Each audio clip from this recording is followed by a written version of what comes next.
اعوذ باللہ من الشیطان الرجیم بسم اللہ الرحمن الرحیم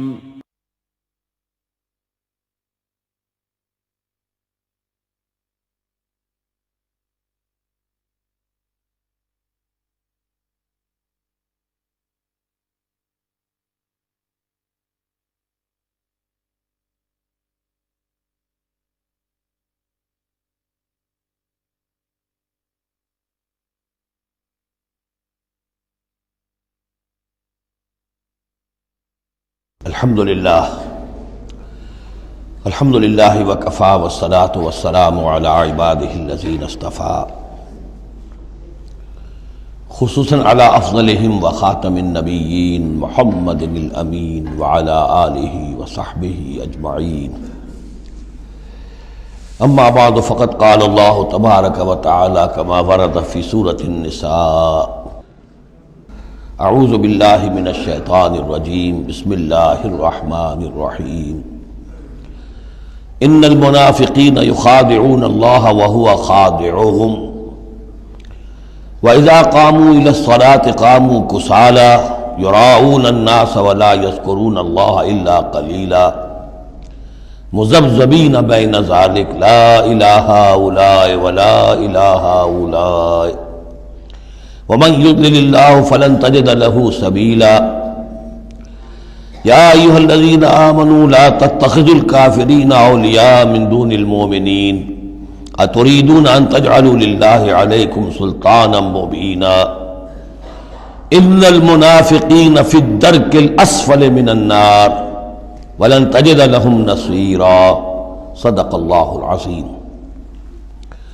رب اشرح لي صدري ويسر لي امري واحلل عقدة من لساني يفقهوا قولي اللهم ربنا الهمنا رشدنا واعذنا من شرور انفسنا اللهم ارنا الحق حقا وارزقنا اتباعه وارنا الباطل باطلا وارزقنا اجتنابه اللهم طهر قلوبنا من النفاق واعمالنا من الرياء والسنتنا من الكذب واعيننا من الخيانة فإنك تعلم خائنة الأعين وما تخفي الصدور آمین یا رب العالمین۔ سورہ نساء کے بارے میں نے شروع ہی میں آپ سے یہ عرض کر دیا تھا کہ اس میں سب سے زیادہ خطاب کا رخ جو ہے وہ منافقین کی طرف ہے، اگرچہ کہیں خطاب براہ راست یا ایھا الذین نافقوا کے الفاظ میں نہیں، یا ایھا الذین آمنوا، اس لیے کہ وہ بھی ایمان کے دعوے دار تھے، ایمان کے مدعی تھے، قانونی طور پر وہ بھی مسلمان تھے، مومن تھے۔ تو یہ طویل ترین مضمون جو ہے اب کنکلوڈ ہو رہا ہے ان آیات مبارکہ میں۔ ان المنافقین یخادعون اللہ، یقیناً منافق کوشش کر رہے ہیں اللہ کو دھوکہ دینے کی۔ یہ سورہ بقرہ کے دوسرے رکوع میں بھی آیت آئی تھی، میں نے عرض کیا تھا کہ مخادعہ باب مفاعلہ میں کسی شے کی کوشش ہوتی ہے، اس لیے کہ سامنے مقابلہ ہوتا ہے، پتہ نہیں ہوتا کون جیتے گا کون ہارے گا، لیکن یہاں اللہ کی طرف سے وَهُوَ خَادِعُهُمْ، اور یہ خادع جو ہے یہ ثلاثی مجرد سے اس میں فاعل ہے، اور یہ آتا ہے نہایت زوردار تاکید کے لیے، اللہ ان کو دھوکہ دے کر رہے گا، یعنی یہ کہ اللہ نے ان کو جو ڈھیل دی ہوئی ہے وہ سمجھ رہے کہ ہم کامیاب ہو رہے ہیں، ہمارے اوپر ابھی تک کوئی آنچ نہیں آئی، کوئی پکڑ نہیں ہوئی، کوئی گرفت نہیں ہوئی، ہم دونوں طرف سے بچے ہوئے ہیں۔ اس حوالے سے وہ اپنی اس ڈھیل کی وجہ سے بڑھتے چلے جا رہے ہیں، بڑھتے چلے جا رہے ہیں، بڑھتے چلے جا رہے ہیں، اور یہی در حقیقت اللہ کی طرف سے گویا کہ ان کو دھوکہ ہے جو دیا جا رہا ہے کہ وہ سمجھ رہے ہیں کہ ہم کامیاب ہیں۔ وَإِذَا قَامُوا إِلَى الصَّلَاةِ قَامُوا كُسَالَىٰ، اور جب وہ کھڑے ہوتے ہیں نماز کے لیے، یہ نماز کی طرف تو کھڑے ہوتے ہیں بڑے کسل مندی کے ساتھ۔ یہاں ذرا نوٹ کر لیجئے کہ قامہ جو ہے، قامہ یقوم، یہ آتا ہے کھڑے ہونے کے لیے، قائم اس سے اس میں فاعل ہے، لیکن جیسے انگریزی زبان میں آپ کو معلوم ہے کہ ورب کے بعد پریپوزیشنز کی تبدیلی سے بڑے بڑے مفہوم بدل جاتے ہیں۔ انگریزی میں ٹو گیو ایک خاص مصدر ہے، ٹو گیو اپ، اب زمین و آسمان کا فرق ہو گیا، ٹو گیو ان بالکل ہی الٹی بات ہو گئی۔ عربی میں اتنا فرق نہیں ہوتا، لیکن پھر بھی ظاہر بات ہے کہ جو پریپوزیشنز چینج ہوتی ہیں تو فرق پڑتا ہے. اسی لیے میں نے کہا تھا قام علی الرجال قوامون علی النساء، اس میں حاکم ہونا، سربراہ ہونا، کسی کے حکم کا نافذ ہونا. قام الی کسی شے کے لیے کھڑے ہونا، کسی شے کی طرف کھڑے ہونا، کوئی کام کرنے کا ارادہ کرنا. وَإِذَا قَامُوا إِلَى الصَّلَاةِ قَامُوا كُسَالَىٰ، جب کھڑے ہوتے ہیں نماز کی طرف تو صاف نظر آ جاتا ہے کہ طبیعت میں بشاشت نہیں ہے، طبیعت میں آمادگی نہیں ہے، مجبوراً چونکہ اپنے آپ کو مسلمان ظاہر کرنا ہے لہذا کھڑے ہو رہے ہیں. قام بے ہم نے پڑھا تھا، قوامین بالقسط، قائما بالقسط اللہ کی شان ہے، کسی شے کو قائم کرنا. تو اس طریقے سے یہ جو الفاظ ہوتے ہیں ان کے ساتھ پریپوزیشنز کی چینج سے، یہ ہمارے ہاں عربی میں اس کو جو حروف جار کہتے ہیں ان کے اضافے سے بہت اضافی معنی پیدا ہو جاتے ہیں. یراؤن الناس ولا یذکرون اللہ الا قلیلا، وہ لوگوں کو صرف دکھانے کے لیے کھڑے ہوتے ہیں، اور حقیقت میں جو ذکر الہی جو نماز کا اصل مقصد ہے، اقیم الصلاۃ علی ذکری، وہ انہیں نہیں حاصل ہوتا مگر بہت تھوڑا سا. کسی وقت کوئی واقعتاً اس بے دھیانی میں بھی ہو سکتا ہے کوئی آیت جو ہے وہ بجلی کے کڑکے کی طرح کڑک کر اور ان کے شعور کے اوپر کچھ نہ کچھ اثرات پیدا کر دے. الا قلیلا، بہت ہی شاذ. مذبذبین بین ذالک، یہ اس کے مابین مذبذب ہو کر رہ گئے ہیں، کفر کی طرف یا ایمان کی طرف، یکسو نہیں ہو رہے. اس لیے بار بار حضرت ابراہیم کے ساتھ اور حضرت ابراہیم کے تذکرے کے ساتھ حنیف کا لفظ آتا ہے. یکسو ہو جاؤ. دنیا میں کفر پر بھی انسان یکسو ہو تو کم سے کم دنیا بن جائے گی اس کی. لیکن یہ کہ اصل میں اگر دنیا اور آخرت دونوں بنانے ہیں تو پھر ایمان کے ساتھ یکسو ہونا ضروری ہے. لیکن جو بیچ میں رہیں گے ادھر کے نہ ادھر کے، تو ان کے لیے تو خسرت دنیا والآخرہ، ان کے لیے دنیا اور آخرت دونوں کا گھاٹا اور نقصان ہے.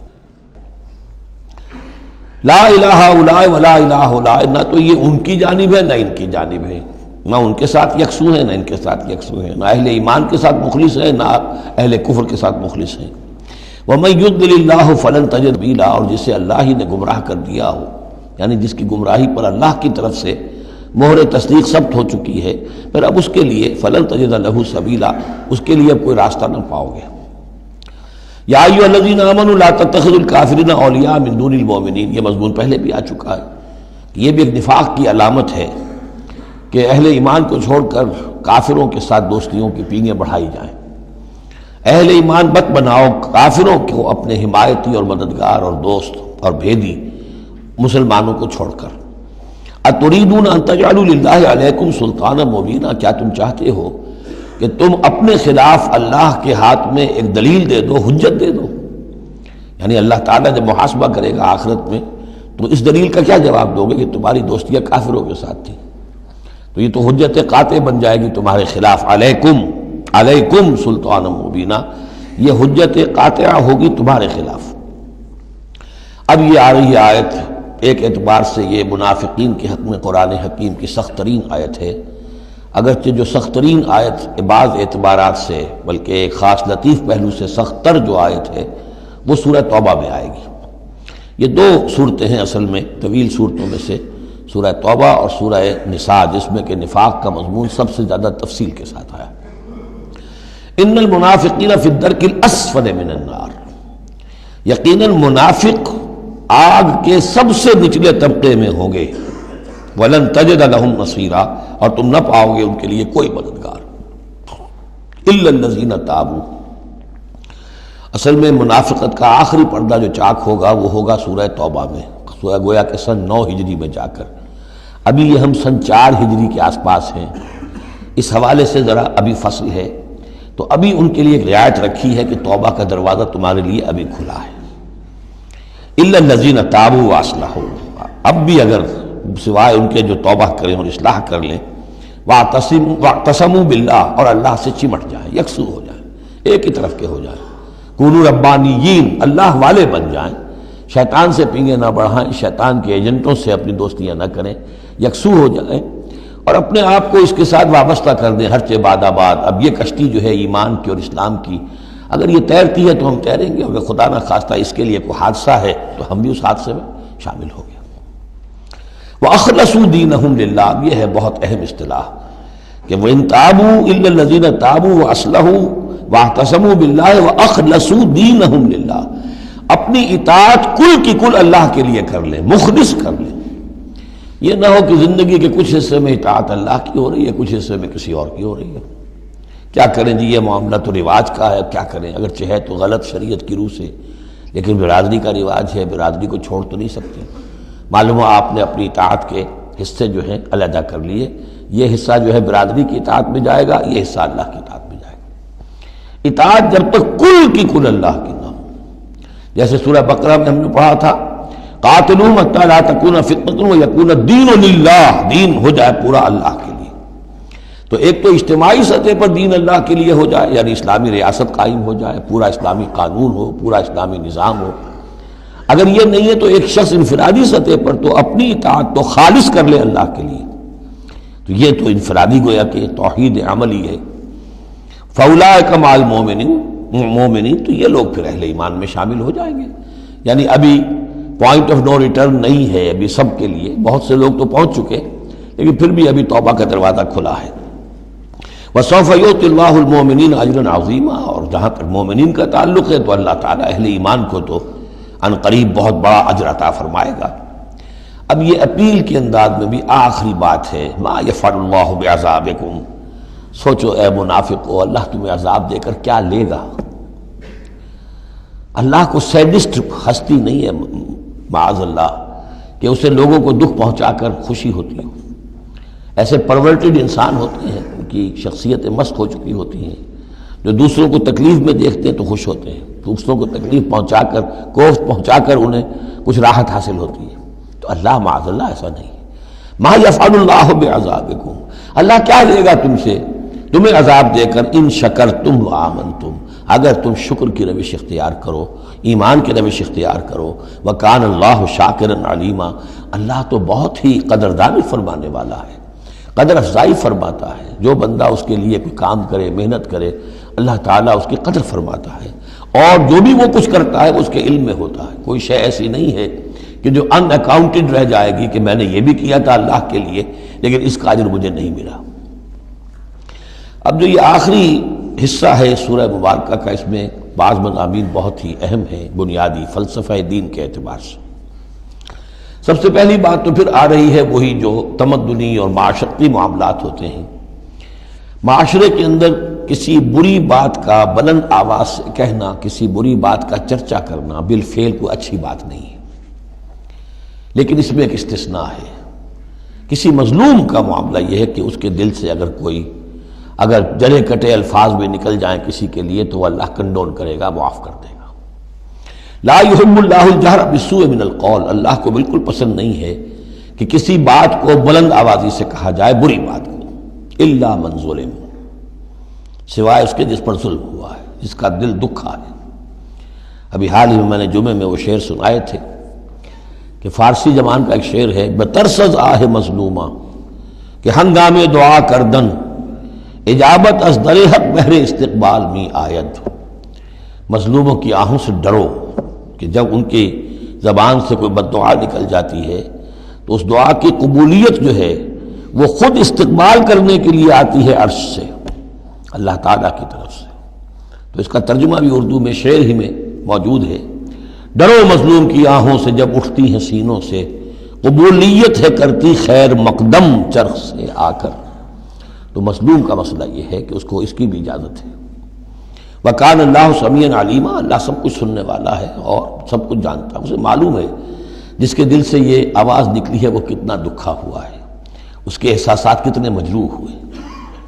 ان تبدو خیرا او تخفوہ او تعفو عن سوء فإن اللہ کان عفوا قدیرا. جہاں تک تو خیر کا معاملہ ہے تم اسے بلند آواز سے کہو، ظاہر کرو یا چھپاؤ، برابر کی بات ہے. اللہ تعالیٰ کے لیے خیر تو خیر ہی ہر حال میں ہے، عیاں ہو یا خفیہ ہو. اور تعفو عن سوء، لیکن یہ ذرا اونچا مسئلہ ہے. اور اگر تم برائی کو سے معاف کر دیا کرو. اب یہ اپیل کے انداز میں ہے، مظلوم سے بھی کہا جا رہا ہے کہ اگرچہ تمہیں چھوٹ ہے یہ کہ تم پر گرفت نہیں ہوگی، لیکن تم ایک اس سے اعلیٰ تر اور بلند تر رتبہ ہے اسے کیوں نہیں حاصل کرتے. اور تعفو عن سوء، کہ تم کسی برائی کے درگزر کرو، معاف کر دو. فإن اللہ عفوا قدیرا، تو یقیناً اللہ تعالیٰ بھی معاف فرمانے والا ہے اور قدرت رکھنے والا ہے۔ انسان تو بسا اوقات معاف کرنے پر مجبور بھی ہو جاتا ہے، اس لیے کہ بدلہ دینے کی قدرت نہیں رکھتا۔ اللہ تو مقتدرہ ہے، قدیر ہے، وہ تو جو چاہے فوراً جو ہے دیر اینڈ دین حساب چکا دے، لیکن نہیں، پھر بھی وہ اس کے باوجود وہ معاف فرماتا ہے۔ اب پھر یہ بہت اہم مضمون آ گیا ہے، وحدت الادیان کا جو ایک بنیادی جڑ ہے، اس کی جڑ کو یہاں کاٹی جا رہی ہے۔ غلط فلسفہ جو وحدت ادیان کا، میں نے آپ کو بتایا تھا کہ فلسفہ وحدت ادیان کا ایک حصہ صحیح ہے کہ اوریجن سب کا ایک ہے، لیکن یہ کہ اب جو وہ شکلیں ہیں ان کی وہ ایک ہے، اس سے بڑی حماقت اور جہالت اور ضلالت اور گمراہی اور کوئی نہیں۔ اب یہ کانٹے کی بات بتائی جا رہی ہے کہ اصل میں دین میں جس چیز کی وجہ سے غلطی پیدا ہوتی ہے وہ کیا ہے؟ اللہ اور رسولوں میں تفریق پیدا کر دینا۔ ایک ہے رسولوں میں تفریق کرنا، ایک رسول کو ماننا ایک کو نہ ماننا، ایک ہے اللہ کو علیحدہ کر دینا، رسول کو علیحدہ کر دینا۔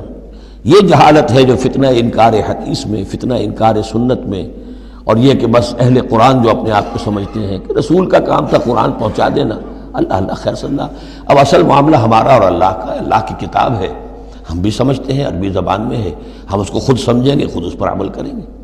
باقی رسول نے اپنے زمانے میں مسلمانوں کو اس کی جو تشریح سمجھائی تھی، ٹھیک ہے، اس وقت انہوں نے قبول کر لی، لیکن رسول کی تشریح جو ہے وہ دائمی نہیں ہے، دائمی شے صرف قرآن ہے، گویا کہ اللہ کو اور رسول کو جدا کر دیا۔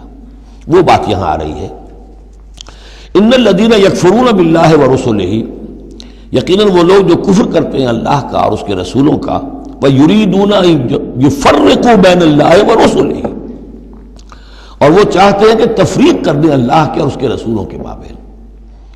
یہ دین الہی بھی یہی تھا کہ بس اللہ کا دین سمجھو، رسول سے کیا نسبت ہے؟ جب رسول کی نسبت ہو جائے گا یہ دین مسیح ہے، یہ دین موسیٰ ہے، یہ دین عیسیٰ ہے، یہ دین فلاں ہے، اگر رسولوں کا یہ فیکٹر جو ہے، جو ڈفرینشیٹنگ فیکٹر ہے، نکال دیا جائے تو اللہ تو سب کا کامن ہے، تو دین الہی ہو گیا۔ ان الذین یکفرون باللہ ورسلہ ویریدون ان یفرقوا بین اللہ ورسلہ ویقولون نؤمن ببعض ونکفر ببعض، اور وہ یہ کہتے ہیں کہ ہم کچھ کو مانیں گے کچھ کو نہیں مانیں گے، یعنی اللہ کو مانیں گے، رسولوں کا ماننا ضروری نہیں ہے، اللہ کی کتاب کو مانیں گے، رسول کی سنت کا ماننا کوئی ضروری نہیں۔ ویریدون ان یتخذوا بین ذلک سبیلا، اور وہ چاہتے ہیں کہ اس کے بین بین ایک راستہ نکال لیں، اللہ کو ایک طرف کر دیں، رسول کو ایک طرف کر دیں۔ اولئک ھم الکافرون حقا، یہ لوگ کٹر کافر ہیں، ان کے کافر ہونے میں کوئی شک نہیں، یہ حق کہ یہ کافر ہیں۔ وَأَعْتَدْنَا لِلْكَافِرِينَ عَذَابًا مُهِينًا، اور ہم نے ایسے کافروں کے لیے بڑا اہانت آمیز عذاب تیار کر رکھا ہے۔ وَالَّذِينَ آمَنُوا بِاللَّهِ وَرُسُلِهِ، اور جو لوگ ایمان رکھتے ہیں اللہ پر اور اس کے رسولوں پر، وَلَمْ يُفَرِّقُوا بَيْنَ أَحَدٍ مِّنْهُمْ، اور انہوں نے ان میں سے کسی کے مابین کوئی تفریق نہیں کی، نہ اللہ کو رسول سے جدا کیا، نہ رسول کو رسول سے جدا کیا۔ ہم تو سب کو مانتے ہیں، لا نفرق بین احد من رسلی، ان کو بھی مانتے ہیں جن کے نام قرآن مجید میں آ گئے ہیں، اور مانتے ہیں کہ اور بھی بے شمار آئے ہوں گے، یقین کے ساتھ نہیں کہہ سکتے، تعین کے ساتھ نہیں کہہ سکتے، یہ معلوم ہے اور بھی بہت نبی آئے ہیں، کسی پرٹیکولر پرسن کے بارے میں یقین کے ساتھ نہیں کہہ سکتے، یہ یقین سے کہہ سکتے کہ بے شمار نبی اور بھی آئے، رسول اور بھی آئے۔ لم یفرقوا بین احد منہم اولئک سوف یؤتیہم اجورہم، یہ وہ لوگ ہیں کہ جنہیں اللہ تعالیٰ ان کے اجر عطا فرمائے گا، وکان اللہ غفورا رحیما، اور یقیناً اللہ تعالیٰ غفور الرحیم ہے۔ یسألک اہل الکتاب ان تنزل علیہم کتابا من السماء، یہ اہل کتاب، یہ یہودی ہے، محمد صلی اللہ علیہ وسلم آپ سے مطالبہ کر رہے ہیں کہ ان پر ایک کتاب آسمان سے اتاری جائے، یعنی جیسے تورات اتری تھی۔ آپ تو کہتے ہیں مجھ پر وحی آتی ہے، کہاں لکھی ہوئی ہے وہ وحی، کون لایا ہے ہمیں تو پتہ نہیں، موسیٰ کو تو وہ لکھی ہوئی ملی تھی اور وہ پتھر کی تختیوں میں لے کر آئے تھے۔ یسألک اہل الکتاب ان تنزل علیہم کتابا من السماء فقد سألوا موسیٰ اکبر من ذلک، تو اے نبی آپ فکر نہ کریں، ان کی پرواہ نہ کریں، انہوں نے، ان کے آباء و اجداد نے موسیٰ سے اس سے بھی بڑھ کر مطالبے کیے تھے۔ فقالوا ارنا اللہ جہرۃ، یاد کرو کہ وہ اللہ سے، انہوں نے تو یہ مطالبہ بھی کیا تھا کہ ہمیں دکھاؤ اللہ کو عیاناً، ہم خود دیکھنا چاہتے ہیں۔ فاخذتهم الصاعقۃ بظلمهم، تو ان کی اس گناہ کی پاداش میں انہیں ایک کڑک نے آ پکڑا تھا۔ ثم اتخذوا العجل من بعد ما جاءتهم البینات، پھر یہ کہ ان لوگوں کی ناہنجاری کا یہ بھی اندازہ کرو کہ جبکہ واضح نشانیاں ان کے پاس آ چکی تھیں، 9 معجزے حضرت موسیٰ کے وہ دیکھ چکے تھے، پھر بھی انہوں نے بچڑے کی برت سے شروع کر دی۔ فَعَفَوْنَا عَنْ ذَلِكَ، ہم نے ان تمام چیزوں سے درگزر کیا۔ وَآتَيْنَا مُوسَىٰ سُلْطَانًا مُبِينًا، اور ہم نے موسیٰ کو غلبہ عطا کیا، واضح غلبہ، فرعون اور اس کے علاوہ لشکر کو ان کی نگاہوں کے سامنے غرق کر دیا۔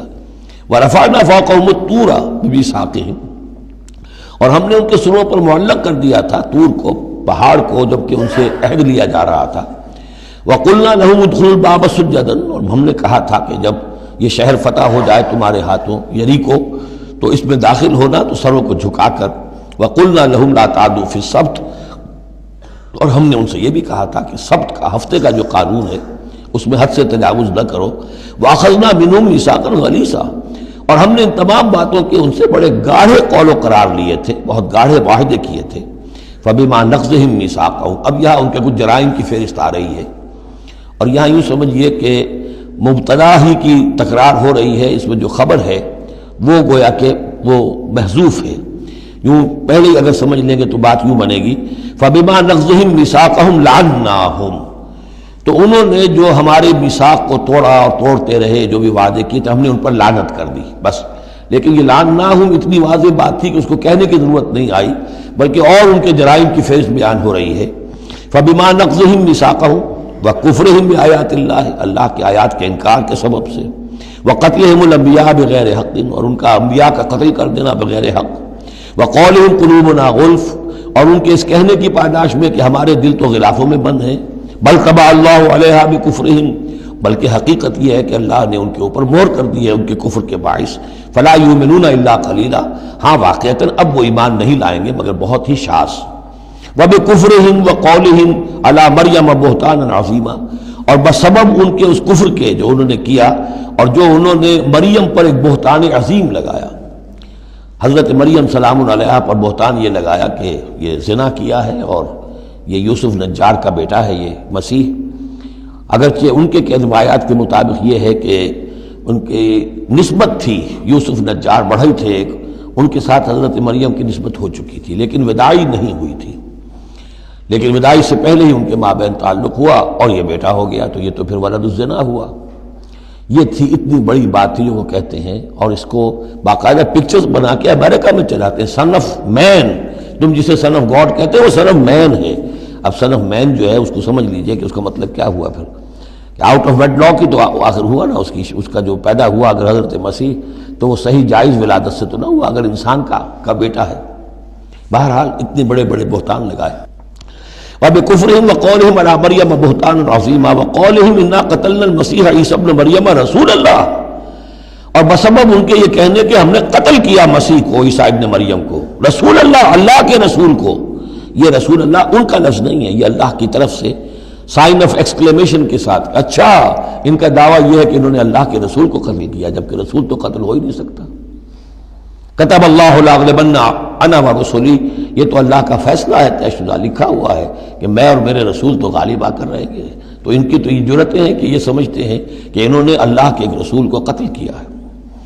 وما قتلوہ وما صلبوہ، ہرگز انہوں نے قتل نہیں کیا، نہ اسے سولی دی، ولیکن شبہ لہم، بلکہ اس کی شبیہ بنا دی گئی ان کے لیے، صورت بنا دی گئی، مشابہت کر دی گئی اس کے ساتھ ان کے لیے، کہ انہوں نے جس کو سمجھا ہے کہ وہ مسیح ہے، وہ مسیح نہیں تھا، وہ مسیح کی جگہ کوئی اور تھا، جو انجیل برنباس سے معلوم ہوتا ہے کہ جوڈاس اسکیریوٹ جو کہ حواریین میں سے ایک تھا، ویسے اس کی نیت اور تھی، بد نیتی نہیں تھی، وہ ایک لمبی بات ہو جائے گی، اس کا وقت دورہ قرآن میں نہیں ہے، نیت اس کی کچھ اور تھی، لیکن اس نے گرفتار کرایا تھا، اور اس گرفتاری کے پاداش میں پھر اللہ تعالیٰ نے اس کی شکل جو حضرت مسیح کی بنا دی، اور حضرت مسیح کی جگہ وہ پکڑا گیا اور سولی چڑھا۔ وما قتلوه وما صلبوه ولكن شبه لهم وان الذين اختلفوا فيه لفي شك منه، اور جو لوگ اس کے بارے میں اختلاف میں پڑے ہوئے ہیں وہ شکوک و شبہات میں ہیں، انہیں خود پتہ نہیں کہ ہوا کیا، کیسے ہوا۔ ما لهم به من علم، ان کے پاس اس کے ضمن میں کوئی علم نہیں ہے، الا اتباع الظن، سوائے اس کے کہ اٹکل پچو کے تیر چلاتے ہیں۔ وما قتلوه یقینا، یہ بات یقینی ہے کہ اسے قتل نہیں کیا گیا، وہ قتل نہیں ہوا، وہ صلیب نہیں دیا گیا علیہ الصلاۃ والسلام، بل رفع اللہ الیہ، بلکہ اللہ نے اسے اٹھا لیا اپنی طرف، وکان اللہ عزیزا حکیما، اور اللہ تعالیٰ زبردست ہے، کمال حکمت والا۔ اس کی تفصیل میں آپ کو پہلے بتا چکا ہوں کہ کیا شکل پیش آئی تھی اس باغ میں جہاں حضرت مسیح اپنے حواریین کے ساتھ روپوش تھے، جو کہ تفصیل انجیل برنباس میں ہے۔ وَإِن مِّنْ أَهْلِ الْكِتَابِ إِلَّا لَيُؤْمِنَنَّ بِهِ قَبْلَ مَوْتِهِ، اور نہیں رہے گا اہل کتاب میں سے کوئی بھی مگر اس پر ایمان لا کر رہے گا اس کی موت سے قبل۔ یعنی حضرت مسیح مرے نہیں ہیں، زندہ ہیں، وہ دوبارہ آئیں گے، اور دوبارہ جب آئیں گے تو اہل کتاب میں سے کوئی شخص نہیں رہے گا جو ان پر ایمان نہ لے آئے۔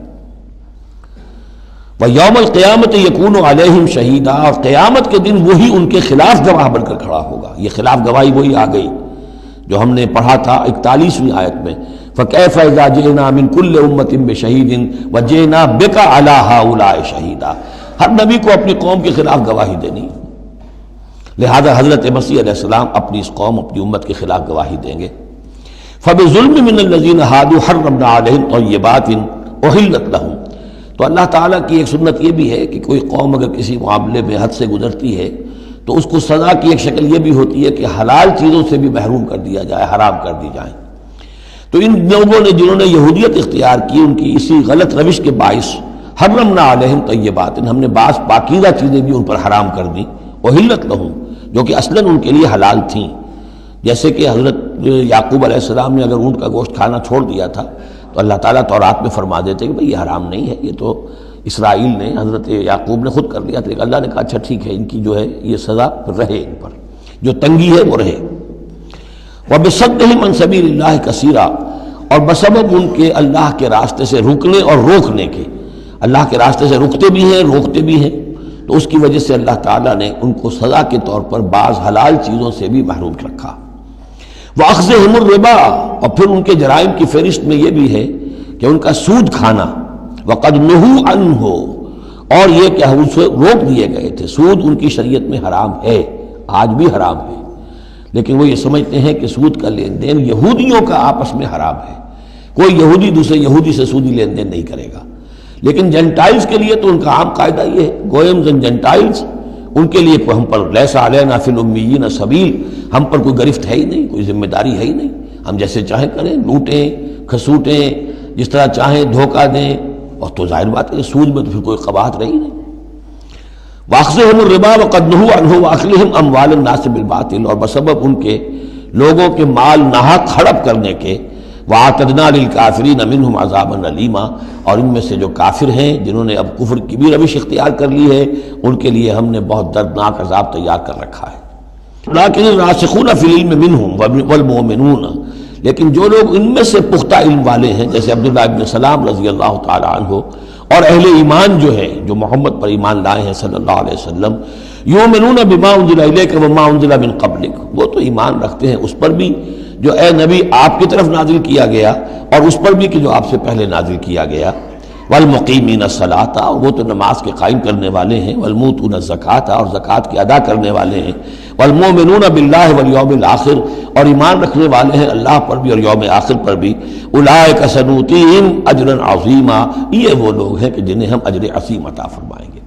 یہاں بھی آپ دیکھ رہے ہیں کہ ابھی تھوڑی سی گنجائش رکھی جا رہی ہے کہ اہل کتاب میں سے بھی اگر کوئی ایلیمنٹ ہے، کوئی کہیں کونے کھجرے میں پڑا ہوا جس کے اندر فطرت جو ہے ابھی کچھ موجود ہے، سلامتی کسی درجے میں ہے، تو جس طریقے سے بھی ہو، یعنی بچا کھچا بھی اگر اس کان میں کوئی ہیرے کا ٹکڑا پڑا ہوا تو وہ بھی نکل آئے، بجائے اس کے کہ ابھی آخری دروازہ بند کر دیا جائے۔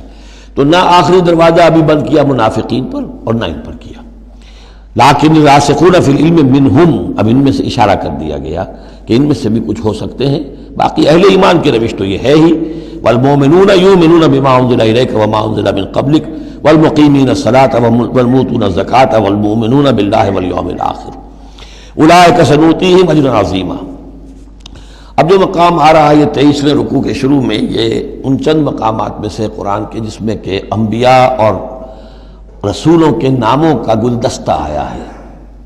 مثلا یہاں آپ دیکھیں گے پے بپے بہت سے انبیاء اور رسول کا نام لیے گئے، پھر ان میں سے بعض کی جو اضافی اور شانیں ہیں ان کا بیان کیا گیا، اور پھر بڑی اہم آیت فلسفہ قرآن کے اعتبار سے آگے آئے گی کہ نبوت کا بنیادی مقصد کیا ہے۔ نبوت کا بنیادی مقصد، فلسفہ نبوت، اساسی فلسفہ نبوت، انا اوحینا الیک کما اوحینا الی نوح، اے نبی ہم نے آپ کی جانب بھی وحی کی ہے جیسے کہ ہم نے نوح کی طرف وحی کی تھی، والنبیین من بعدہ، اور ان کے بعد بہت سے انبیاء پر کی تھی۔ حضرت شیس علیہ السلام وہ بھی حضرت نوح علیہ السلام، بلکہ یہ تو حضرت نوح سے بھی پہلے کے لوگ ہیں شیس جو ہیں۔ اوحینا الی نوح والنبیین من بعدہ واوحینا الی ابراہیم واسماعیل واسحاق ویعقوب والاسباط، اور ہم نے وحی کی ابراہیم کی طرف، اسماعیل کی طرف، اسحاق کی طرف، یعقوب کی طرف اور ان کی اولاد کی طرف، وعیسیٰ وایوب ویونس وہارون وسلیمان، اور عیسیٰ کی جانب اور ایوب کی جانب اور یونس کی جانب اور ہارون کی جانب اور سلیمان کی جانب، وآتینا داود زبورا، اور داود کو تو ہم نے زبور جیسی کتاب عطا فرمائی، ورسلا قد قصصناہم علیک من قبل، ایسے بھی بہت سے رسولوں کو ہم نے بھیجا، یا وہی ہم نے ان کی جانب کی بھیجے ایسے رسول کہ جن کا ہم اس سے پہلے آپ کے سامنے تذکرہ کر چکے ہیں، ورسلا لم نقصصہم علیک، اور ایسے بھی بہت سے رسول ہیں کہ جن کے حالات ہم نے آپ کے سامنے بیان نہیں کیے۔ پوری دنیا کی تاریخ بیان کرنا تو قرآن مجید کا مقصد نہیں ہے، یہ تو کتاب ہدایت ہے، تاریخ کی کتاب نہیں ہے۔ وَكَلَّمَ اللَّهُ مُوسَىٰ تَكْلِيمًا، اور خاص اب شان جو حضرت موسیٰ علیہ السلام کی امتیازی شان ہے، اور موسیٰ سے تو کلام کیا اللہ نے جیسے کہ کلام کیا جاتا ہے، بس صرف یہ ہے کہ من ورائے حجاب تھا، پردے کے پیچھے سے تھا دو بدو کلام۔ اب وہ آیت آ رہی ہے کہ یہ رسول کس لیے بھیجے گئے؟ رسلا مبشرین و منذرین، یہ رسول بھیجے گئے بشارت دینے والے بنا کر اور خبردار کرنے والے بنا کر، لئلا یکون للناس علی اللہ حجۃ بعد الرسل، تاکہ نہ رہ جائے لوگوں کے حق میں، للناس نام نوٹ کیجئے، علی اللہ اللہ کے مقابلے میں کوئی حجت، کوئی دلیل رسولوں کے آنے کے بعد، وکان اللہ عزیزا حکیما، اور اللہ تعالیٰ زبردست ہے لیکن ساتھ ہی حکمت والا ہے۔ اب اس کو سمجھیے کہ جب ہم یہ کہتے ہیں کہ قیامت کے دن اللہ تعالیٰ حساب لے گا اور امتحان ہوگا، امتحان سے پھر نتائج نکلیں گے ہمارے کہ کون پاس ہوا کون فیل ہوا، لیکن امتحان لیا جاتا ہے کچھ پڑھا کر، کیا پڑھایا ہمیں، جانچا جاتا ہے کسی کو کچھ دے کر، کسی بچے کو آپ دیجئے 10 روپے، پھر آپ دیکھیے اس کا میلان طبع کیا ہے، ٹافی کی دکان کی طرف بھاگتا ہے یا کوئی کسی کتابوں کی دکان کی طرف بھاگتا ہے، پتہ چل جائے گا اس کا رجحان کیا ہے۔ کچھ دے کر آزماتے ہیں نا، کچھ پڑھا کر امتحان لیتے ہیں، تو ہمیں کیا پڑھایا ہے، کیا دیا ہے، اس میں ہے جو قرآن مجید کا بنیادی فلسفہ ہے کہ اللہ تعالیٰ نے انسان کو سمع، بصر، عقل، 3 بڑی چیزیں دی، پھر اللہ تعالیٰ نے انسان کے اندر روح ودیت کی اور نفس انسانی میں خیر اور شر کا علم ودیت کر دیا ہے۔ اب آئندہ کوئی وحی نہ آئے تب بھی ہر انسان جو ہے ان باتوں کی بنا پر اکاؤنٹیبل ہے۔ ہم نے تمہارے اندر تمیز رکھ دی تھی یہ نیکی ہے یہ بدی ہے، تم بدی کی طرف کیوں گئے؟ تو گویا کہ کوئی نبی نہ آتا، کوئی کتاب نہ آتی، کوئی رسول نہ آتا، تب بھی اللہ تعالیٰ کی طرف سے محاسبہ ناحق نہیں تھا، اس لیے کہ وہ بنیادی چیزیں اللہ تعالیٰ دے چکا ہے۔ البتہ اتمام حجت کرتا ہے اللہ۔ اب یہ نوٹ کیجئے، حجت کیا ہے؟ حجت تو عقل ہے جو اللہ کو نے ہمیں دے رکھی ہے۔ ان السمع والبصر والفؤاد کل اولئک کان عنہ مسئولا، اس کی بنیاد پر مسئولیت ہے۔ اور یہ کہ نفس ونفس وما سواها فالہمها فجورها وتقواها، اس کے اندر نیکی اور بدی کی تمیز ودیت کر دی ہے، پھر تمہیں روح پھونکی ہے۔ ان سب چیزوں کی بنا پر تم اکاؤنٹیبل ہو، کوئی نبی آتا یا نہ آتا، یہ حجت اللہ کی تم پر قائم ہے۔ لیکن پھر بھی اللہ اتمام حجت کرنے کے لیے یہ اضافی شے ہے کہ اللہ نے تم ہی میں سے کچھ لوگوں کو چنا جو بڑے ہی اعلیٰ کردار کے لوگ تھے، تم جانتے تھے کہ یہ ہمارے ہاں کے بہترین لوگ ہیں، ان کے دامن کردار پر کوئی داغ دھبا نہیں ہے، ان کی سیرت و اخلاق تمہارے سامنے تھی کھلی کتاب کے مانند، ان کے پاس ہم نے اپنی وحی بھیجی، اور پھر تمہیں یہ کرو یہ نہ کرو یہ بھی بتا دیا۔ ایگزامینیشن میڈ ایزی بھی ہو گیا تمہارے لیے، اس امتحان کو ہم نے اتنا آسان کر دیا تاکہ اب کسی کے پاس کوئی عذر باقی نہ رہ جائے، کوئی جو ہے یہ پلیڈ نہ کر سکے کہ میں تو اگنورنس کے پلیڈ کرے کہ میں تو اگنورنٹ تھا، مجھے معلوم نہیں تھا۔ جب رسول آ گئے تو اب کوئی عذر باقی نہیں رہا۔ رسول سے پہلے پھر بھی کوئی شخص کہہ سکتا ہے پروردگار میں ایسے ماحول میں پیدا ہو گیا تھا، وہاں سب کے سب اسی رنگ میں رنگے ہوئے تھے، پروردگار میں اپنے 2 وقت کی روٹی کے دھندے میں ایسا لگا رہا کہ مجھے کبھی ہوش ہی نہیں آئی کہ میں سوچتا، لیکن جب رسول آ جاتے ہیں اور رسولوں کے آنے کے بعد حق مبرہن ہو جاتا ہے اور حق و باطل کے درمیان امتیاز بالکل واضح طور پر قائم ہو جاتا ہے، پھر کوئی عذر باقی نہیں رہتا، کوئی حجت پیش کرنے کے لیے لوگوں کے جانب سے اللہ کے سامنے اللہ کے محاسبے کے مقابلے میں باقی نہیں رہتی۔ تو یہ اتمام حجت ہے، اللہ کی طرف سے حجت کا اتمام۔ رسلا مبشرین، اور کر کیا سکتے رسول؟ نہ کسی کو زبردستی ہدایت پر لا سکتے ہیں، ظاہر بات ہے کسی کو گمراہ کرنا تو پیش نظر ہے ہی نہیں، لیکن کسی کو زبردستی ہدایت پہ نہیں لا سکتے۔ ہاں جن کے اپنے اندر کی یہ چیزیں جاگ جائیں گی، متوجہ ہو جائیں گے، اپنے باطن کی حقیقتوں کی طرف دیکھیں گے اور پھر یہ کہ نبی کی بات سنیں گے، اس سے فائدہ اٹھائیں گے، سیدھے راستے پر چلیں گے، ان کے لیے مبشر ہوں گے، بشارت، فراح و ریحان و جنت نعیم۔ اور جو لوگ یہ ہے کہ اس کے بعد بھی اپنی غلط ہی راستوں پر چلتے رہیں گے، تعصب میں، ہٹ دھرمی میں، ضد میں، مفادات میں، چودراہٹوں کی وجہ سے، ان کو خبردار کریں گے کہ اب تمہارے لیے بدترین انجام جو ہے جہنم تیار ہے۔ تو رسولوں کا بنیادی فنکشن یہی ہے، تبشیر اور انذار، مبشرین و منذرین۔ کس لیے؟ لئلا یکونا، تاکہ نہ رہ جائے، للناس، لوگوں کے پاس، لوگوں کے حق میں، اللہ، اللہ کے مقابلے میں، یعنی اللہ کی حجت، اللہ کے محاسبے کے مقابلے میں، حجت، کوئی حجت، کوئی عذر، کوئی بہانہ باقی نہ رہے بعد الرسل، رسولوں کے آنے کے بعد۔ وکان اللہ عزیز حکیمہ، اللہ عزیز ہے، بغیر رسولوں کے بھی محاسبہ کرے، اختیار اس کا مطلق ہے، حکیم ہے، اس نے یہ نظام بنایا ہے اپنے محاسبہ اخروی کے لیے۔ اب اس میں البتہ ایک بات اور نوٹ کر دیجئے، یہ بڑی تفصیل سے میں نے یہ چیزیں لکھی ہوئی ہیں اپنی ایک کتاب میں، نبی اکرم صلی اللہ علیہ وسلم کا مقصد بعثت، کہ ایک بنیادی مقصد رسالت کا وہ تو یہ ہے، اور ایک تکمیلی مقصد ہے رسالت کا جو محمد الرسول اللہ پر جا کر کامل ہوا ہے صلی اللہ علیہ وسلم، وہ ہے لِیُظْہِرَهُ عَلَى الدِّینِ كُلِّهِ۔ انہوں نے بھی کام شروع کیا یہیں سے، یا ایھا النبی انا ارسلناک شاہدا ومبشرا ونذیرا وداعیا الی اللہ باذنہ وسراجا منیرا۔ بنیادی حیثیت تو وہی آپ کی بھی وہی ہے، لیکن اس کے اوپر تکمیلی حیثیت کیا ہے؟ هو الذی ارسل رسولہ بالہدی ودین الحق لیظہرہ علی الدین کلہ۔ یہ آپ کی امتیازی شان ہے۔ لیکن اللہ یشہد بما انزل الیک انزلہ بعلمہ، اللہ تعالیٰ اس پر گواہ ہے کہ جو کچھ اس نے نازل کیا ہے نبی آپ کی طرف، وہ اس نے علم کیا ہے، اس نے نازل کیا اپنے علم سے۔ والملائکۃ، اور فرشتے اس پر گواہ ہیں، یشہدون۔ وکفیٰ باللہ شہیدا، اور ویسے تو اللہ تنہا بھی گواہ کے لیے، گواہ ہونے کے اعتبار سے کافی ہے۔ ان الذین کفروا وصدوا عن سبیل اللہ قد ضلوا ضلالا بعیدا۔ اب محمد کے آنے کے بعد صلی اللہ علیہ وسلم پھر بھی جو لوگ کفر پر اڑے رہے اور رکے رہے اور روکتے رہے اللہ کے راستے سے دوسروں کو، وہ تو پھر بہک گئے ہیں، بھٹک گئے ہیں، ضلالا بعیدا، اور یہ اپنے بھٹکنے میں اور بہکنے میں، گمراہی میں بہت دور نکل گئے۔ ان الذین کفروا وظلموا لم یکن اللہ لیغفر لهم۔ اب یہ لوگ جنہوں نے کفر کیا ہے، جو اڑ گئے ہیں کفر پر اور جو اس شرک پر اور ناحق جو راستہ ہے اس کے اوپر جم گئے ہیں، لم یکن اللہ لیغفر لهم، اب اللہ کا یہ طریقہ نہیں ہوگا کہ انہیں معاف کر دے، اللہ انہیں اب ہرگز بخشنے والا نہیں ہے۔ ولا لیہدیہم طریقہ، اور نہ یہ کہ انہیں کسی راستے کی ہدایت دے، الا طریقہ جہنم، سوائے ایک راستے کے، اور وہ جہنم کا راستہ ہے۔ اب تو وہی کھلی ہوئی ہے شاہراہ، اسی پر یہ بگٹر دوڑتے رہیں، خالدین فیہا، وہ اس میں ہمیشہ ہمیش رہیں گے، ابدا، ہمیشہ ہمیش۔ وکان ذلک علی اللہ یسیرا، اور یہ اللہ پر بہت آسان ہے۔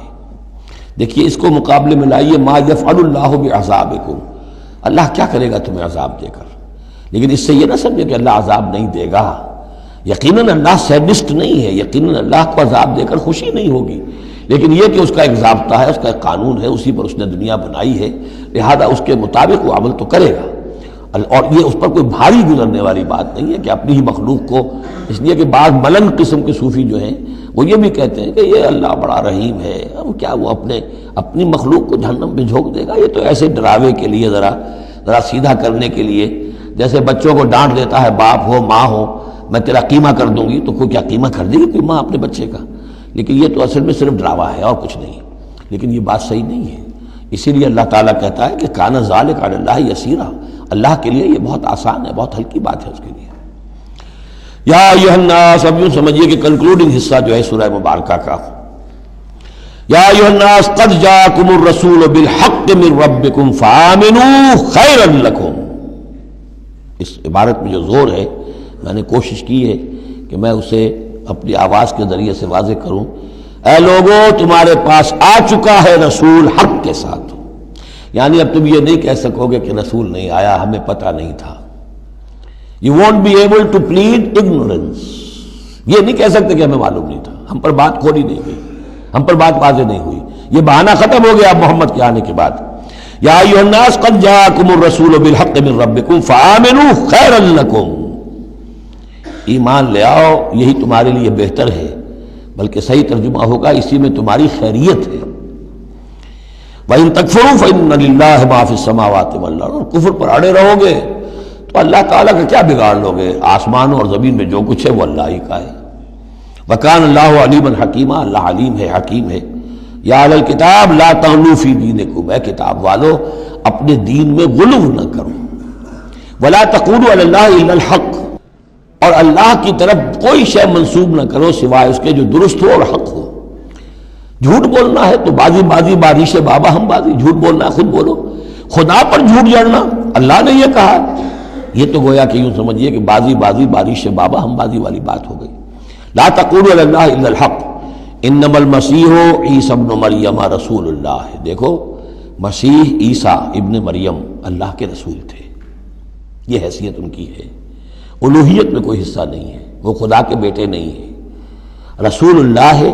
وَكَلِمَتُهُ أَلْقَاهَا إِلَىٰ مَرْيَمَ. اور اس کا ایک کلمہ ہے کہ جو اس نے ڈالا مریم پر. یعنی مریم کی رحم میں جو حمل ہوا ہے حضرت عیسیٰ کا, وہ اللہ کے کلمہ کن کی طرف سے پھیل ہوا ہے. ایک جو فزیکل جو بھی حصے ہیں کسی عمل کے, اب کسی بھی انسان کی ولادت میں ایک حصہ باپ کا ہے, ایک حصہ ماں کا ہے. لیکن حضرت مسیح علیہ السلام کی ولادت میں ماں والا حصہ تو پورا موجود ہے. حمل ہوا ہے, 9 مہینے آپ اپنے رحم میں رہیں حضرت مریم سلام علیہا کے, لیکن یہ کہ باپ والا حصہ نہیں ہے. تو اللہ تعالیٰ کے ہاں جہاں پر بھی کوئی اس طرح کا لنک جو ہے, جو میٹیریل لنکس ہیں جو, وہ اگر کہیں ٹوٹا ہے تو کن, اللہ کا ایک کن جو ہے, اللہ کا ایک امر, وہ وہاں پر کفایت کرتا ہے. اس معنی میں اللہ تعالیٰ کے کلمے ہیں. کلمتہ القاہا الی مریم اور روح منہ, اور ایک خاص روح ہے اللہ کی طرف سے. یعنی روح تو ویسے سب کی اللہ کی طرف سے ہے, لیکن یہ کہ روحوں کے بڑے اونچے مراتب بھی ہیں. ایک روح محمدی ہے جس کو ہم عام طور پر ہمارے علماء نور محمدی کہتے ہیں. وہ نور محمدی کیا ہے؟ روح محمدی. اس لیے کہ روح جو ہے نورانی شے ہے.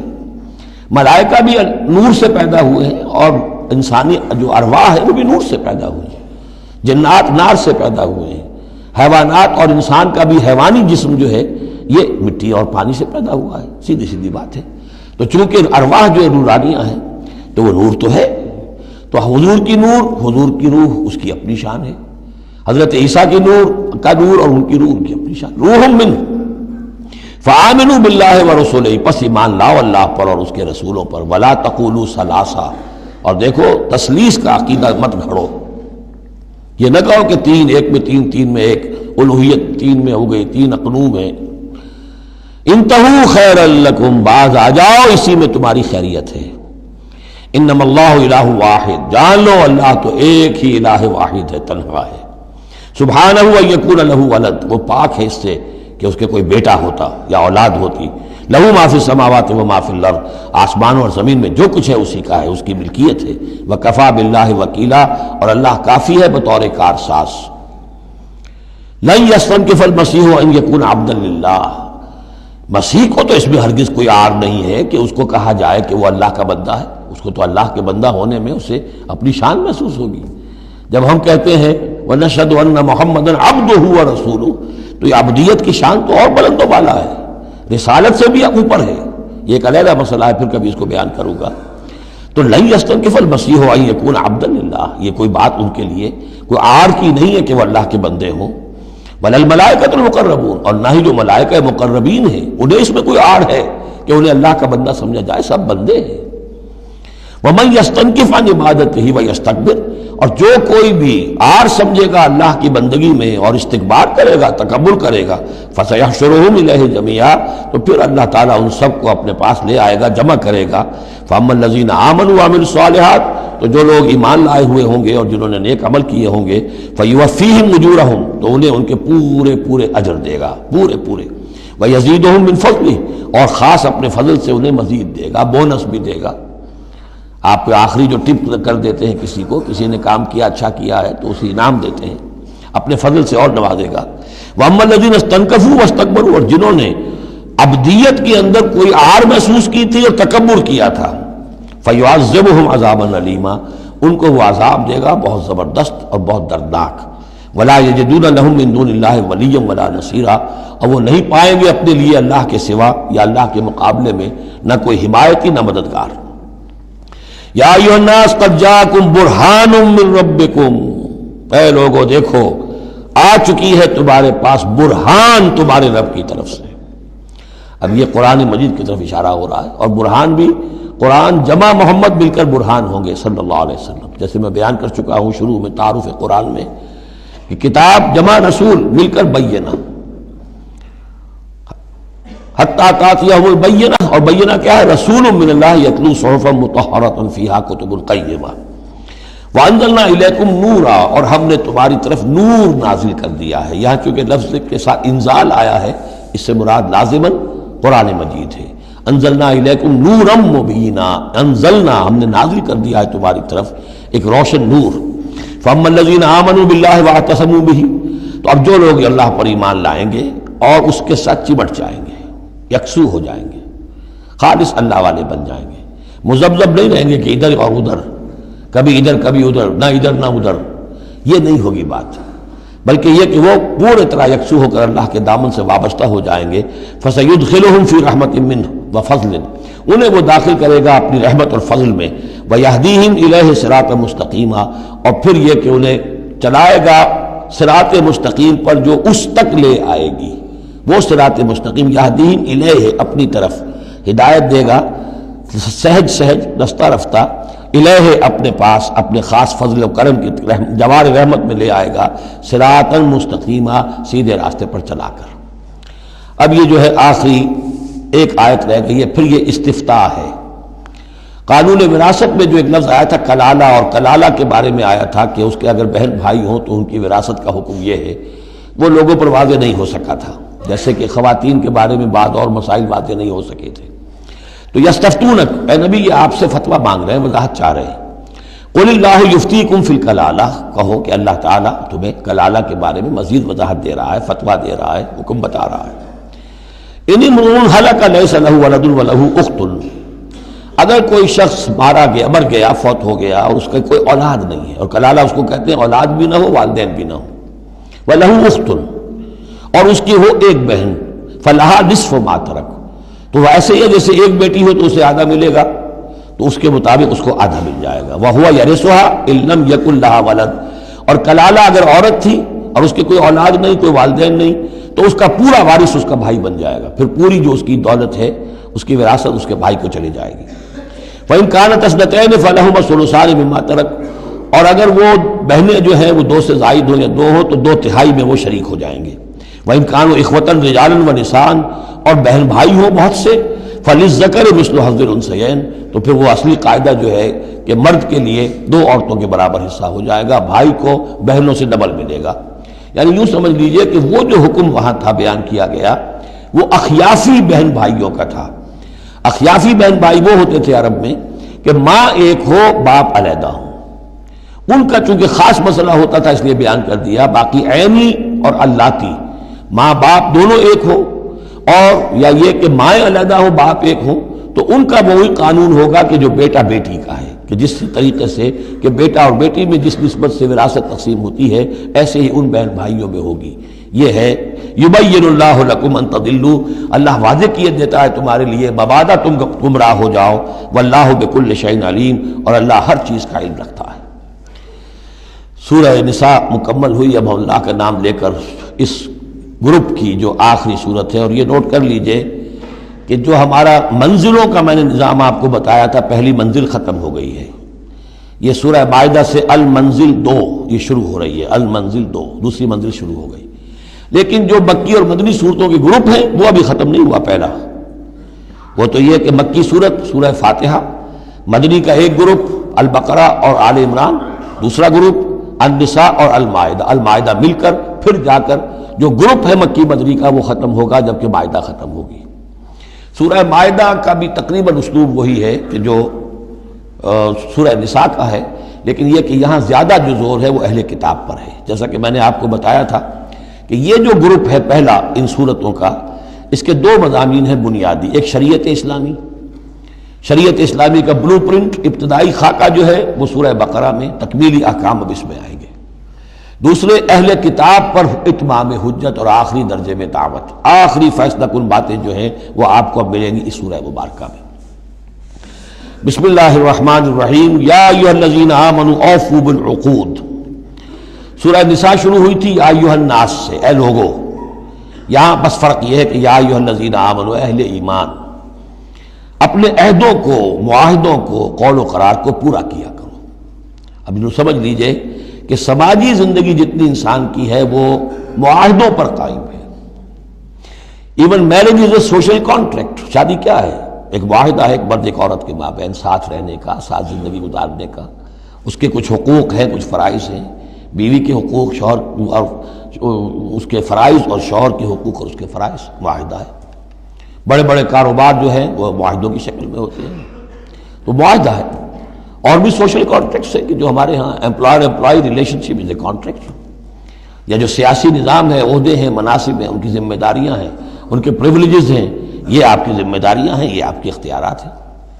تو ایک ہی شے اگر پوری ہو جائے، اوفوا بالعقود، جو بھی عقد ہو، عقد کہتے ہیں گرہ کو، عقدہ کہتے ہیں، عقدہ گرہ، عقد ہے کوئی چیز بند گئی، بس طے ہو گئی، فیصلہ ہو گیا، وہ عقود ہے۔ احلت لکم بہیمۃ الانعام الا ما یتلی علیکم، تمہارے لیے تمام جو مویشی کی نوعیت کے حیوانات ہیں وہ حلال کر دیے گئے، ان کا گوشت کھانا، سوائے اس کے جو تمہیں پڑھ کر سنائے جاتے ہیں، یعنی ان میں خنزیر ہے وہ حرام ہے، اور مردار اگر ہے تو حرام ہے، وغیرہ وغیرہ، وہ بعد میں آ جائے گا۔ لیکن باقی جو مویشی وہ ہوش نہیں، شیر چیتا جو وحشی ہیں یہ نہیں، جو مویشی قسم کے ہیں، ہرن ہے، نیل گائے ہے، اور اس طرح کی چیزیں جو بھی ہیں کہ جو عام طور پر وہ گوشت خور نہیں ہے بلکہ یہ کہ سبزے کے اوپر ان کا گزارا ہوتا ہے، یہ ساری چیزیں جو ہیں یہ تمہارے لیے حلال کی گئی ہیں۔ غیر محل الصید وانتم حرم، ایک تم پر پابندی ہے کہ اگر حج کے لیے احرام باندھا ہوا ہو یا عمرے کے لیے تو تم اس حالت میں شکار نہیں کر سکتے۔ ان اللہ یحکم ما یرید، یہ اللہ کا اختیار ہے، وہ فیصلہ کرتا ہے، حکم دیتا ہے جو چاہتا ہے۔ یا ایھا الذین آمنوا لا تحلوا شعائر اللہ ولا الشہر الحرام ولا الہدی ولا القلائد ولا عامین البیت الحرام، اہل ایمان مت بے حرمتی کرو اللہ کے شعائر کی، مت حلال کر لیا کرو، بے حرمتی کر دیا کرو اللہ کے شعائر کی، اور نہ حرمت والے مہینوں کی، اور نہ ہدی کے جانوروں کی، جو جانور لے کے جائے جاتے تھے کعبے کی طرف حج کے لیے یا عمرے کے لیے ساتھ لے کر جاتے تھے، ولا القلائد، اور ان کے گلوں کے اندر پٹے ڈال دیے جاتے تھے علامت کے طور پر کہ اب یہ کعبے کی طرف جا رہے ہیں، ولا عامین البیت الحرام، اور نہ وہ حاجی لوگ کہ جو بیت حرام کی طرف چل رہے ہیں، قصد کر رہے ہیں، جا رہے ہیں، اب وہ بھی ان کی بھی ایک نسبت ہو گئی ہے کہ یہ سفر کر رہے ہیں تو اللہ کے گھر کے مسافر ہیں۔ جیسے کہ وہاں آپ نے دیکھا ہوگا جو گئے ہیں کہ انہیں وہ کہتے ہیں مرحبا بضیوف الرحمن، کہ مرحبا ان لوگوں کو کہ جو رحمان کے مہمان ہیں، یعنی حاجی جو یہاں آئے ہیں وہ اصل میں اللہ کے مہمان ہیں، اللہ میزبان ہے۔ تو اب ان کے لیے یہ ہے کہ ان کی بے حرمتی نہ ہو، حتیٰ کہ عزت نہ ہو۔ یبتغون فضلا من ربہم ورضوانا، یہ سب جو ہیں اللہ تعالیٰ کے فضل کی اور اس کے اپنے رب کے رضوان کی تلاش میں ہیں، اس کی کوشش میں جا رہے ہیں۔ وَإِذَا حَلَلْتُمْ فَاصْطَادُوا، ہاں جب تم احرام کھول دو، حلال ہو جاؤ، تو یہ حلال ہو جانا ایک اصطلاح ہے جبکہ احرام کھل گیا، فاصطادوا، پھر تم شکار کرو، تمہیں کھلی چھوٹ ہے، ساری پابندیاں احرام کی حالت کی ہیں۔ وَلَا يَجْرِمَنَّكُمْ شَنَآنُ قَوْمٍ أَن صَدُّوكُمْ عَنِ الْمَسْجِدِ الْحَرَامِ أَن تَعْتَدُوا، اور دیکھنا تمہیں آمادہ نہ کر دے کسی قوم کی دشمنی کہ انہوں نے تمہیں روکے رکھا تھا مسجد حرام سے کہ تم بھی زیادتی کرو، یعنی انہوں نے تمہیں روکے رکھا 7 برس تک، 6 برس تک، اور تمہیں یہاں قریب نہیں آنے دیا۔ اب ایسا نہ ہو کہ اس کے بدلے میں تم کو زیادتی کرو، زیادتی مت کرو. ولا یجرمنکم شنآن قوم، تمہیں آمادہ نہ کر دے کسی قوم کی دشمنی، اور دشمنی کس وجہ سے؟ ان صدوکم عن المسجد الحرام، کہ انہوں نے تمہیں روکے رکھا مسجد حرام سے، ان تعتدوا، کہ تم زیادتی کرنے لگو. وتعاونوا علی البر والتقوی، نیکی کے کاموں پر اور تقوی کے کاموں پر تعاون کیا کرو. ولا تعاونوا علی الاثم والعدوان، اور اسم، گناہ اور عدوان، ظلم اور زیادتی کے کاموں میں تعاون مت کرو. واتقوا اللہ ان اللہ شدید العقاب، اللہ کا تقوی اختیار کرو، یقیناً اللہ تعالیٰ سزا دینے میں بہت سخت ہے. دیکھیے انداز بالکل وہی ہے جو سورہ نساء کا ہے، وہی معاشرتی معاملات، اس کے بارے میں بنیادی اصول. اب یہاں پہ پھر وہ آ رہی ہے آخری مرتبہ یہ آیت، اور مزید وضاحت کے ساتھ. حرمت علیکم المیتۃ، تم پر حرام کیا گیا مردار، جو خود اپنی موت مر گیا جانور، وہ حرام ہو گیا. والدم، دم اور خون، ولحم الخنزیر، اور خنزیر کا گوشت، وما اہل لغیر اللہ بہ، اور جس پر پکارا گیا اللہ کے سوا کسی اور کا نام، کسی اور کے نام نامزد ہے، کسی اور کا تقرب حاصل کرنے کے لیے وہ اس کا وہ جو ہے ذبح کیا جا رہا ہے. والمنخنقۃ، اور وہ جانور جو گلا گھٹنے سے مر گیا. کبھی ایسا ہوتا ہے کہ کوئی بکری ہے یا کچھ اور ہے، وہ اپنی زنجیر جس میں بندھی ہوئی ہے اسی کا کوئی پھندا ایسا لگ جاتا ہے، اب وہ جتنی کوشش کرتی ہے اس پھندے سے نکلنے کی وہ گلا گھٹ جاتا ہے، مر جاتی ہے. تو یہ بھی مردار کے حکم میں ہے. والموقوذۃ، یا چوٹ لگنے سے کسی جانور کی موت واقع ہو گئی، وہ بھی مردار کے حکم میں ہوگا. والمتردیۃ، یا اونچی جگہ سے کہیں سے کوئی جانور گرا ہے، گردن ٹوٹ گئی ہے، مر گیا ہے، وہ بھی مردار ہے. والنطیحۃ، کسی اور نے جانور نے سینگ مارا ہے، اس کے صدمے سے وہ ہلاک ہو گیا ہے جانور، تو وہ بھی حرام ہو گیا. یعنی میتہ کی مزید 4 قسمیں. یہی نہیں ہے کہ کسی بیماری سے جانور مرا ہو، لیکن یہ کہ یہ مرنے کی، ذبح ہونے کی نوبت نہیں آئی، اس کے جسم سے خون نکلنے کا امکان نہیں رہا، اس کا خون جو ہے اس کے جسم کے اندر ہی جم گیا ہے، اس کے گوشت کا حصہ بن گیا ہے، لہذا وہ مردار کے حکم میں ہے. وما اکل السبع الا ما ذکیتم، اور جسے کھا لیا ہو درندوں نے مگر یہ کہ جسے تم ذبح کر لو. فرض کیجئے کہ کسی شیر نے یا کسی چیتے نے کسی ہرن کے اوپر حملہ کیا، لیکن اس سے پہلے کہ وہ ہرن مرتا وہ شیر بھاگ گیا، آپ نے کوئی فائر کیا وہ بھاگ گیا، ابھی ہرن میں جان ہے، آپ نے جا کے ذبح کر لیا، تو وہ پھر آپ کے لیے جائز ہے، کیونکہ ابھی اس میں جان تھی، ذبح آپ نے کیا ہے. تو اب یہ کہ اس میں سے وہ خون نکل جائے گا، تو جہاں جہاں شیر کا منہ لگا ہو اس حصے کو کاٹ کر پھینک دیجئے، باقی آپ کھا سکتے ہیں. الا ما ذکیتم، سوائے اس کے کہ جسے تم نے ذبح کر لیا. وما ذبح علی النصب، اور یہ بھی تمہارے لیے حرام کیا گیا کہ تم استھانوں پہ جا کر ذبح کرو. یہ خاص جگہ ہے، یہ خاص جو ہے وہ کسی ولی اللہ کا بازار ہے، وہاں جا کے ذبح کرنا، یا کسی دیوتا یا دیوی کا کوئی استھان ہے، وہ بھی اب حرام ہو گیا. وَأَن تَسْتَقْسِمُوا بِالْأَزْلَامِ، یا جوئے کے تیروں کے ذریعے سے تقسیم کرو. یہ بھی ایک جوئے کی شکل ہو جاتی تھی. وہ لوگ یہ کرتے تھے، قربانی اپنی کی، اس کے بعد گوشت کے ڈھیر لگا دیے، اب تیروں کے ذریعے سے جوا کھیل رہے ہیں، تو بڑے بڑے ڈھیر جو ہیں اس کے اندر داؤ پر لگ رہے ہیں. ذالکم فسق، یہ تمام چیزیں جو ہیں گناہ کے کام ہیں. الیوم یئس الذین کفروا من دینکم، دیکھو اب یہ کافر لوگ تمہارے دین سے مایوس ہو چکے ہیں، یعنی یہ سمجھ چکے ہیں کہ نظام تو اب اللہ ہی کا رہے گا.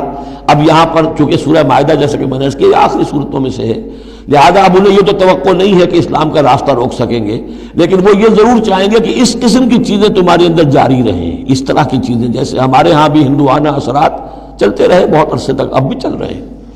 تو الیوم یئس الذین کفروا من دینکم، تمہارے دین سے تو وہ مایوس ہو چکے ہیں کہ اب یہ دین تو انہی کا ہوگا اور ہمارا دین ختم ہوا. فلا تخشوہم واخشونی، تو اب ان سے مت ڈرو، مجھ سے ڈرو. الیوم اکملت لکم دینکم، آج کے دن میں نے تمہارے لیے تمہارے دین کی تکمیل فرما دی ہے. واتممت علیکم نعمتی، اور تم پر اتمام فرما دیا ہے اپنی نعمت کا. ورضیت لکم الاسلام دینا، اور تمہارے لیے میں نے پسند کر لیا ہے ہمیشہ ہمیشہ کے لیے میرے ہاں پسندیدہ اور مقبول دین صرف اسلام ہے.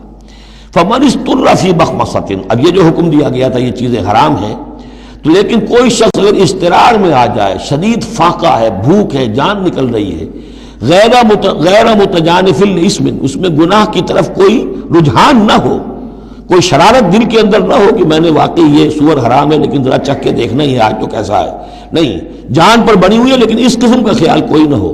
فإن اللہ غفور الرحیم، تو اللہ تعالیٰ غفور اور رحیم ہے. یسألونک ماذا أحل لهم، اے نبی آپ سے پوچھتے ہیں کہ ان کے لیے کیا کچھ حلال ہے.